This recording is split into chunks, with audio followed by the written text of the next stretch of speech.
안녕하십니까 여러분, 필립입니다.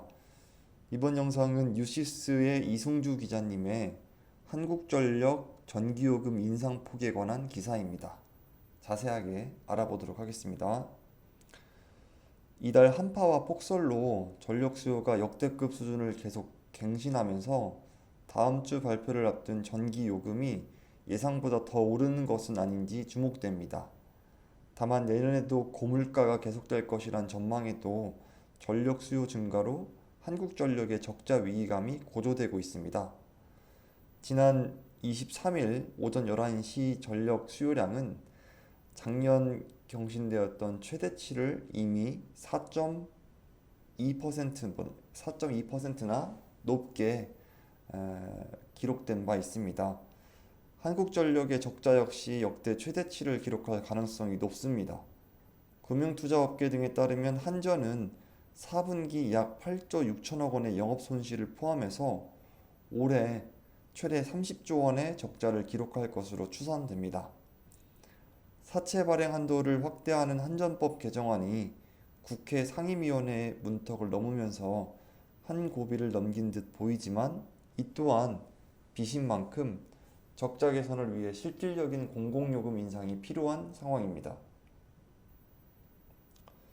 관건은 적자 해소를 위해 한전과 산업통상자원부가 제시한 킬로와트당 50여 원 인상 요인이 이번에 얼마나 적용될지 여부입니다. 내년 기준연료비 상승분이 50원 이상이 될 것 같다고 이창양 산업부 장관은 밝힌 적이 있습니다.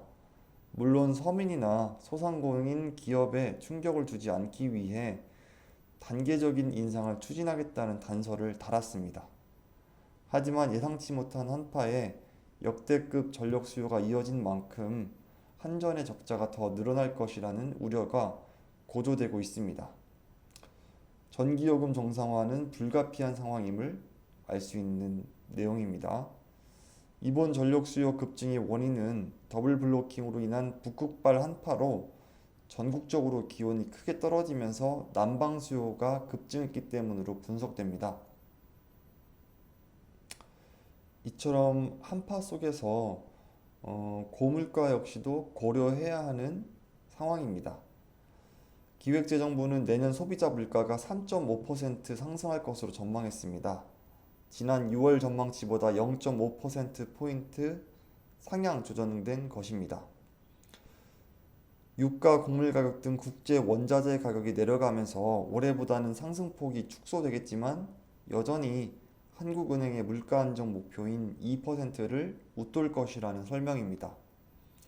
여기에 저소득층의 삶과 밀접한 관련이 있는 전기, 가스 등의 공공요금이 큰 폭으로 인상된다면 물가 상승을 부추길 우려가 있습니다.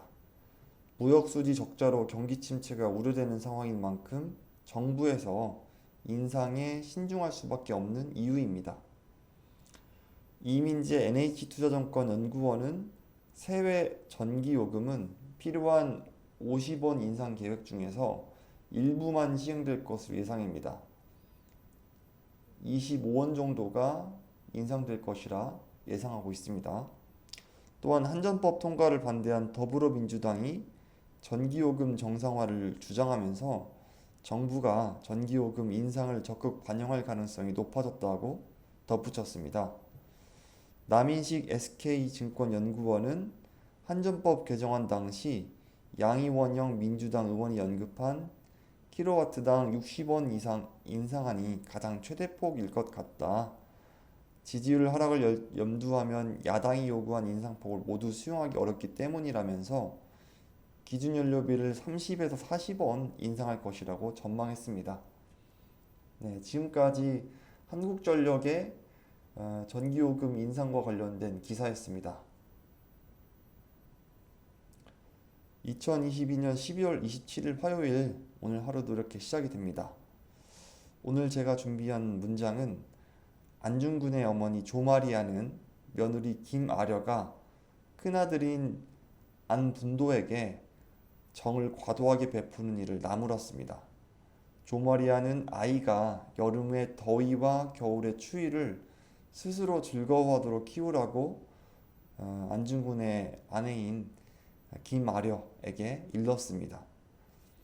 세상은 그 실체를 보여주지 않습니다. 경제 전문가들의 예측 정확도는 어느 정도일까요? 맞추는 경우보다 그렇지 못한 경우가 더 많을 것입니다.